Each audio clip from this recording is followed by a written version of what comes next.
বাংলায় একটা প্রচলিত প্রবাদ আছে, হাতি যখন কাদায় পড়ে চামচিকেতেও লাথি মারে।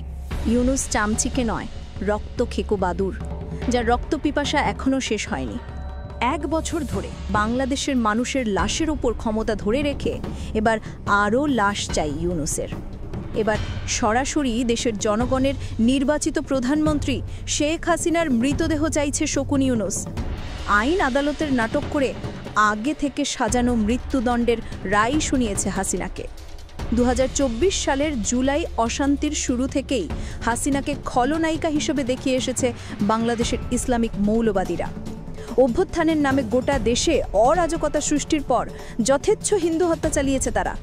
তবে সেই ঘটনার ভয়াবহতা ভুলিয়ে জুলাই অশান্তির জন্য যাবতীয় দায় হাসিনার ঘাড়েই চাপিয়েছে ইউনুস।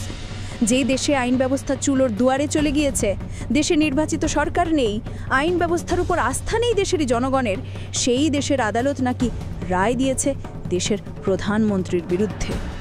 সোমবার দেখা গেল রায়ের পর হাসি হাততালিতে ফেটে পড়ল আদালত কক্ষ।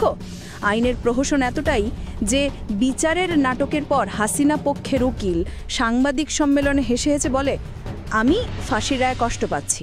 এই রায়টা ভিন্নভাবে হইলেও হইতে পারত, হয়নি, যেটা আমার বিপক্ষে গিয়েছে। সেজন্য আমি ক্ষুব্ধ, আমি আমার ভিতরে কষ্ট লালন করতেছি। এর বাইরে আমার কিছু বক্তব্য নেই, আপিল করার সুযোগ নাই। আমি তো কষ্ট পাচ্ছি। আপনার মুখে হাসি দেখা যাচ্ছে, কেন কষ্ট পাচ্ছেন? আপনি বলেন কেন কষ্ট পাচ্ছেন সেটা বলেন। আমার এই জন্যই কষ্ট পাচ্ছি, আমার আসামির সাজা হয়েছে সর্বোচ্চ।